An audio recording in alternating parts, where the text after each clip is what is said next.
like to talk about the Vikings and the Packers next? Because I find this game to be supremely interesting. Ooh, yes. Let's talk about the Vikings and the Packers. The Vikings, the last time they played the Packers, got a huge victory. Kirk Cousins on fire. And he had to be every bit of it because Aaron Rodgers, 4 touchdowns, great passing day, one of his best days of the season, Aaron Rodgers, as he moves closer towards that MVP. He finally jumped Brady in terms of the Vegas projections on who was going to win the MVP. And at this point, it's just hard to disagree with the numbers. I mean, over 40 passing touchdowns, like 4 interceptions on the year. Aaron Rodgers is having another phenomenal season. It'll be his 4th MVP. And the Packers, of course, this is their opportunity just to lock it up. Lambeau, playoffs, number 1 seed. Let's get it done. We just have to beat the Vikings. And I mean, the Vikings, though, this is what your season comes down to. Because, yes, you could probably beat the Bears in week 18, but the only way you're really making it in the playoffs, because you have to jump some teams now at this point, is you have to beat the Packers. So there is some desperation in the Viking season. There's also some desperation for the Packers in the sense they want home field. They want to just make sure that they don't have to go anywhere. They could get comfortable. They're undefeated in Lambeau this season as it currently stands. They're 7-0 there. Matt LaFleur, another great year for him too. He's the first coach in NFL history to have over 12 wins in his first 3 seasons there. Great pairing. Talk about great head coaching and quarterback pairings there. LaFleur and Rodgers has been a truly dynamic duo that if you're Rodgers and we talk about all these trade situations and all these going on, he's going to be in Green Bay. I'm going to say it definitively right now. He's going to stay in Green Bay. He has it too good. You have it too good out there at this current point in time. You have Devontae Adams. You have the decent receiving core, with MVS, Lazard, Rodgers, all these guys that they put around him. You have one of the best offensive lines of the game, one of the better defenses now that they put together. Aaron Jones signed on for a 3-year deal last year. You have a good core around you, and you have a good head coach.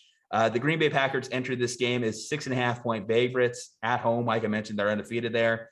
And I am not one to say that the Vikings are going to sweep the Green Bay Packers in a year. So I'm going to get it out of the way. The Green Bay Packers will, in fact, be my pick. I was going to say the same thing when you said that the Vikings need to beat the Packers to get into the playoffs, is that they have to beat the Packers again. And people forget that the Packers have only lost 3 games this year. And it's kind of weird because it's been a weird run for Green Bay this year, because it feels like they're kind of in this group of teams that are kind of like, we think they're really good, but then you look up and you're like, wow, they've only lost 3 games. And one of those was the Jordan Love game against the Kansas City Chiefs. So it's like, oh, they've really only lost like 2 games this year. Yeah, Aaron Rodgers is probably going to win MVP again. And it kind of snuck up on us. We kind of just had to give the MVP to someone this year, and Rodgers definitely is going to walk away with it at this point. So Green Bay's been a weird team up to this point in the season, but they are, like you said, they're actually good at stopping the run now. I did not realize that Kenny Clark was a Pro Bowler this year. They're actually, this was their problem for the last 2 years when they lost in the conference championship, was they cannot stop the run for shit. And now they can stop the run pretty well. So that has helped them out tremendously. Still the best secondary in the NFL. Aaron Jones, AJ Dillon, dynamic running back duo, Devontae Adams, Aaron Rodgers. Like, this team is so good, and Aaron Rodgers does have it great, but is that what Aaron Rodgers values? Do we know that Aaron Rodgers values having that team and not having the freedom to make roster decisions in Green Bay? Because Aaron Rodgers, maybe that's not what Aaron Rodgers wants at this stage of his career. I think we learned based on his vaccination status, Aaron Rodgers definitely likes having control of his own life. Yeah, maybe that's what Aaron Rodgers values at this stage in his career, is going to a Denver or a Las Vegas where he gets to make personnel decisions and where he can help allocate money with playing with his friends. And that'll be similar to what Tom Brady did in Tampa. And that's how they'll build a winner, is Aaron Rodgers recruiting people to come play with him. And hey, they gave him Randall Cobb, man. They did give him Randall Cobb, and now Randall Cobb's out for the season. So, maybe Aaron Rodgers wants to take it a step further than Randall Cobb. Who knows? But we'll figure that out in the offseason, I guess. What's interesting about this game is Minnesota's defense has really struggled. And yet in the first game, it didn't matter because Kirk Cousins had one of those Kirk Cousins games where he had 130 QBR, and it was so weird that they beat the Packers. And if not for a dropped pass at the end, they probably win that game. The Vikings do need this one to make the playoffs, and I think they're going to lose. I'm taking the Green Bay Packers as well. And so their only path to the playoff is if the 49ers or the Philadelphia Eagles lose a game sometime the rest of the season, because they need both of them to have 8 wins if they want a chance to make the playoffs. And I don't think that's going to happen. I don't know what to do now with Trey Lance being the quarterback for the 49ers, but I don't think Niners would actually have to drop 2 because they're currently at 8 wins as of this moment. Okay. So they'd have to lose to the Texans, which that's the thing. Rookie quarterback, they have to lose to the Texans.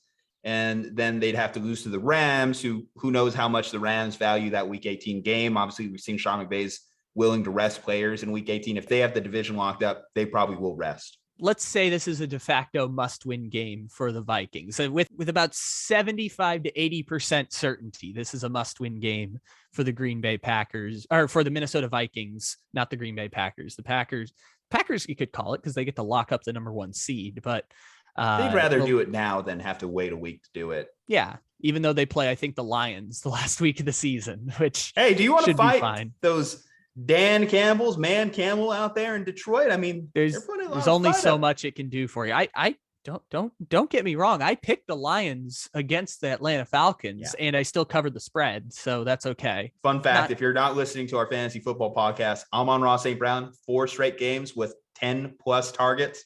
Go pick him up.